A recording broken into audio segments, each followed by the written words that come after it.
Hello दोस्तों, कैसे हैं आप लोग। आशा करते हैं आप लोग अच्छे होंगे।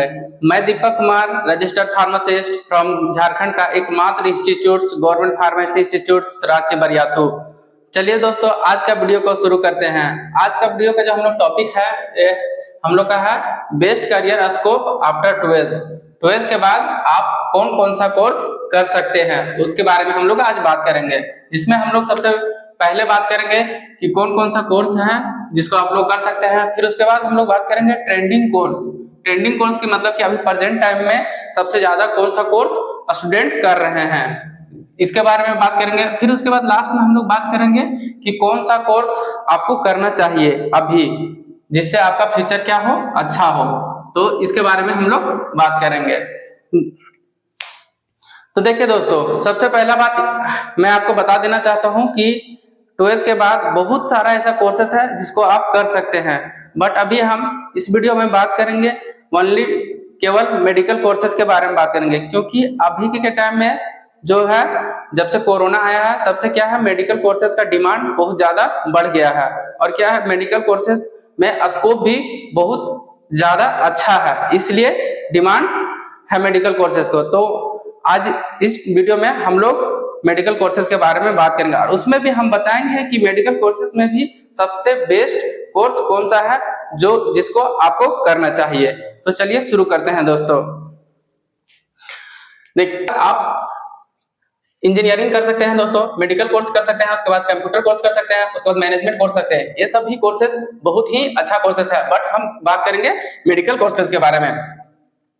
तो देखिए दोस्तों, मेडिकल कोर्सेज में कौन कौन सा कोर्स मेडिकल कोर्स के अंतर्गत आता है। सबसे पहले हम इसको जानते हैं कि कौन कौन सा कोर्स आता है। सबसे पहला जो कोर्स है वो फार्मेसी है, उसके बाद है नर्सिंग, उसके बाद है पैरामेडिकल कोर्सेज, जिसमें बहुत सारा कोर्सेज आते हैं, आप देख सकते हैं। इसमें डीएमएलटी आता है, फिर ओटी टेक्नीशियन आता है, एक्सरे टेक्नीशियन आता है, डेंटल हाइजीन आता है, ऑप्थेल्मिक असिस्टेंट आता है, फिर ड्रेसर आता है। और फिर लास्ट में जो सबसे पॉपुलर कोर्स है वो क्या है, एमबीबीएस, जिसको हम लोग क्या बोलते हैं, bachelor of medicine and bachelor of surgery, जो कितने साल का होता है, 5 इयर्स का होता है। उसके बाद क्या है, बीडीएस, जिसको हम लोग क्या बोलते हैं, बैचलर ऑफ डेंटल सर्जरी। तो ये हो गया। उसके बाद बीएचएमएस, बीएचएमएस भी कितने साल का होता है, 5 साल का होता है। और इसका फुल फॉर्म क्या होता है, bachelor of homeopathy medicine and surgery. तो ये सारा कोर्सेज जो है किसके, मेडिकल कोर्सेज के अंतर्गत में आता है। अब हम लोग बात करेंगे, सबको सेपरेटली समझेंगे कि फार्मेसी क्या होता है, नर्सिंग क्या होता है, पैरामेडिकल कोर्सेज क्या होता है, और जो पॉपुलर कोर्सेज है वो क्या है, एमबीबीएस और बीडीएस और बीएचएमएस। तो चलिए शुरू करते हैं फार्मेसी से। तो सबसे पहला फार्मेसी होता क्या है। तो फार्मेसी दोस्तों, फार्मेसी हम लोग जिसमें क्या करते हैं, मेडिसिन को प्रिपेयर करते हैं, दूसरा मेडिसिन को डिस्पेंस करते हैं, अन्य मेडिसिन को बेचते हैं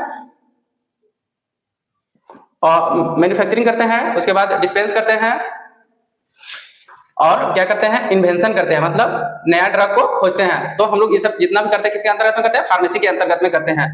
तो हम लोग फार्मेसी इसको बोलते हैं। तो फार्मेसी में कौन कौन सा कोर्स आता है, सबसे पहला जो आता है और डी फार्म आता है, यानी कि डिप्लोमा इन फार्मेसी, जो कितने साल का होता है, 2 साल का होता है। बट इस कोर्स को कंप्लीट करने के लिए कितना 3 इयर्स का टाइम लग जाता है, क्योंकि ट्रेनिंग और ये सब मिला के क्या 3 इयर्स लग जाता है। उसके बाद आता है बैचलर इन फार्मेसी, जिसको हम लोग क्या बोलते हैं, बी फार्म। बी फार्म कितने साल का होता है, 4 साल का होता है। तो आप इस कोर्स को भी कर सकते हैं।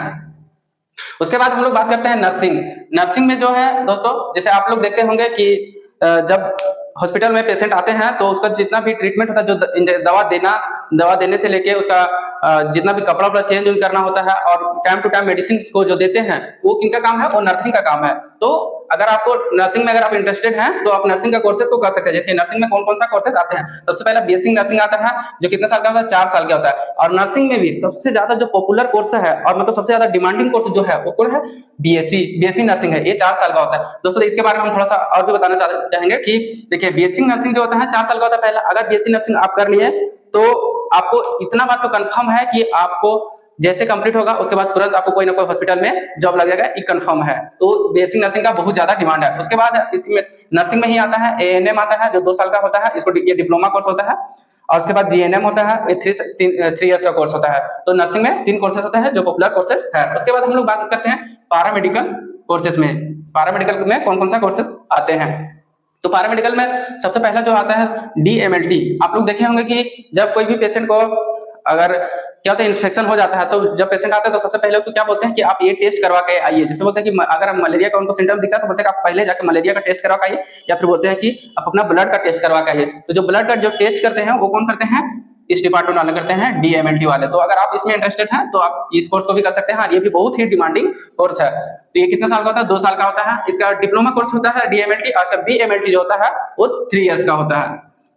उसके बाद जो OT टेक्नीशियन, OT टेक्नीशियन क्या होता है, ऑपरेशन थिएटर टेक्नीशियन। जैसे डॉक्टर लोग जब कोई भी पेशेंट का ऑपरेशन करना होता है तो डॉक्टर केवल ऑपरेशन करते हैं, बट उसके सामने बहुत सारा जो इक्विपमेंट होता है वो सब उनको हैंडल कौन करते हैं, मतलब कि जैसे आप उनको सीजर चाहिए, सीजर तो कौन देंगे, तो ऑपरेशन थिएटर में जो टेक्नीशियन रहते हैं वो उनको सारा चीज को प्रोवाइड करवाते हैं। तो ये हो गया OT टेक्नीशियन, जिसको हम लोग बोलते हैं। एक्सरे टेक्नीशियन, एक्सरे टेक्नीशियन उसको बोलते हैं जो क्या करते हैं, एक्सरे को करते हैं। मशीन लगा हुआ रहता है, पेशेंट को लिटाना रहता है, फिर उसको स्कैन करना रहता है, तो एक्सरे टेक्नीशियन इस काम को करते हैं। डेंटल हाइजीन, डेंटल से रिलेटेड डेंटल हाइजीन, जो BDS जो डॉक्टर होते हैं उनके अंडर में जो काम करते हैं उनको बोलते हैं डेंटल हाइजीन, जो कि 2 साल का कोर्स होता है। इसको भी कर सकते हैं आप। उसके बाद ऑप्थेल्मिक असिस्टेंट, जैसे कि मान के चलिए ऑप्थेल्मिक असिस्टेंट किसको बोलते हैं, जब आई का जो डॉक्टर होते हैं तो उनके साथ में जो असिस्टेंट के रूप में जो काम करते हैं उनको हम लोग बोलते हैं ऑप्थेल्मिक असिस्टेंट। और ड्रेसर जो होता है 1 साल का कोर्स होता है। दोस्तों इसमें ड्रेसर में जो होता है, इसमें हम लोग जैसे कोई भी ड्रेसिंग का काम होता है, जैसे मान के लिए किसी का पैर में चोट लग गया तो उनको जो हम लोग बैंडेज लगाते हैं वो सारा काम कौन करते हैं, और जो जख्म होता है, घाव जिसको बोलते हैं, उसको साफ करना जिनका काम रहता है, ड्रेसर का काम रहता है। जो इस कोर्स का कितना होता है, 1 साल का कोर्स होता है। तो ये हो गया हम लोग का कंप्लीट मेडिकल कोर्सेस में जो आते हैं, पॉपुलर कोर्सेस हम सारे आपको बता दिए हैं। अब हम बात करते हैं नेक्स्ट कि अभी जो ट्रेंडिंग कोर्स कौन सा है, इस टॉपिक के बारे में बात करेंगे अब कि ट्रेंडिंग कोर्स कौन सा है। तो अभी सबसे ज्यादा जो ट्रेंडिंग कोर्स है दोस्त वो है फार्मेसी। ट्रेंडिंग कोर्स, सबसे ज्यादा ट्रेंडिंग कोर्स है वो फार्मेसी। जब से कोरोना आया है, 2020 में कोरोना आया है, और उसके बाद से जो सबसे ज्यादा अगर किसी में अगर रिवोल्यूशन आया है तो वो है फार्मेसी में। अभी फार्मेसी में अगर हम एक एग्जांपल के ले तो अगर झारखंड में पहले बहुत ही कम कॉलेज था, अभी झारखंड में 54 कॉलेज हैं, कॉलेज एंड यूनिवर्सिटी। तो आप सोच लीजिए 54 है, और एक कॉलेज या जो यूनिवर्सिटी है उनका इंटेक मतलब कि कितना स्टूडेंट का एडमिशन ले सकते हैं, तो 60 स्टूडेंट डिप्लोमा का एडमिशन ले सकते हैं D फॉर्म का, और 100 स्टूडेंट B फॉर्म का। तो आप सोच लीजिए कि कितना स्टूडेंट पर ईयर निकल रहा है, और हर एक कॉलेज और यूनिवर्सिटी में सीट पूरा फुल है। मतलब एडमिशन लेने के लिए आपको वेटिंग लिस्ट में करना पड़ेगा। इस टाइप का इसमें भीड़ अभी चल रहा है। तो भीड़ आने का सबसे बड़ा रीजन क्या है, क्योंकि जो अभी कोरोना जब आया तो सब दवा दुकान मतलब कि जितने भी दुकानें थे सब बंद हो गई, केवल एक जो फार्मेसी की दुकान थी वो नहीं बंद हुई। तो इसीलिए हर कोई इसके पीछे अभी क्या है, पागल है कि हमको करना है तो क्या करना है, फार्मेसी करना है। फार्मेसी करने के बाद हमको क्या करना है, दवा दुकान खोलना है। और आपको पता होगा कि मेडिसिन में कितना प्रॉफिट है। तो इसलिए अभी जो अगर आपको मेडिकल फील्ड में आना है, और अगर 12th के बाद अगर आप कोई कोर्स करना चाहते हैं तो मेरे अकॉर्डिंग अभी आप फार्मेसी कर सकते हैं, क्योंकि फार्मेसी बहुत ट्रेंडिंग में है। आप सबसे पहला बात कि आप अपना दवा दुकान खोल सकते हैं, दूसरा कि आप दवा दुकान खोल के और आप रन कर सकते हैं, दूसरा आप इंडस्ट्री फील्ड में जा सकते हैं, वहां पे आप जॉब कर सकते हैं, वहां पे बहुत ज्यादा स्कोप है। उसके बाद फिर आप अगर अपना खुद, ये हो गया दोस्तों। फिर अभी और भी बहुत सारा स्कोप है इसका फार्मेसी का। तुरंत आपको अभी बहुत सारी कंपनी आई हो, जैसे रिलायंस आई हुई, टाटा 1mg आई हुई, ये सब अभी तो फार्मासिस्ट को ढूंढ कर और जॉब दे रही है। तो आपको जैसे कंप्लीट होगा उससे पहले आपके हाथ में अपॉइंटमेंट लेटर होगा, मतलब ज्वाइनिंग लेटर होगा। तो अभी सबसे ज्यादा ट्रेंडिंग में कोर्स है कौन है, वो फार्मेसी है। तो आज का वीडियो में कंप्लीट बता दिया दोस्तों मेडिकल कोर्सेज के बारे में। आप मुझे कमेंट करके बताइए कि आपको ये वीडियो कैसा लगा, और अगर आप कोई भी मेडिकल कोर्स करना चाहते हैं तो मेरे अकॉर्डिंग से आप फार्मेसी कीजिए, आपका लाइफ बेटर हो जाएगा और फ्यूचर में बहुत ज्यादा स्कोप भी है। इसके बाद फिर आप अगर डिप्लोमा कर लेते हैं, बैचलर कर लेते हैं, उसके बाद M.Pharm भी कर सकते हैं, मास्टर भी कर सकते हैं फार्मेसी में। मास्टर करने के बाद फिर आप टीचिंग फील्ड में भी आ सकते हैं। और टीचिंग फील्ड में अभी सबसे ज्यादा अगर किसी में करियर ऑप्शन है तो फार्मेसी में, क्योंकि अभी टीचर मिल नहीं रहे हैं, इतना मतलब कि टीचर का अभाव है। आप सोच सकते हैं, क्योंकि पहले क्या है कि फार्मेसी कोर्सेज को कोई लोग मतलब कोई पर्सन जानते नहीं थे कि व्हाट इज फार्मेसी, फार्मेसी होता क्या है। लेकिन जब से कोरोना आया है तब से फार्मेसी ही फार्मेसी चल रहा है। तो इसलिए दोस्तों आप फार्मेसी को कर सकते हैं। Okay, thank you, like the video and subscribe my channel. जय हिंद।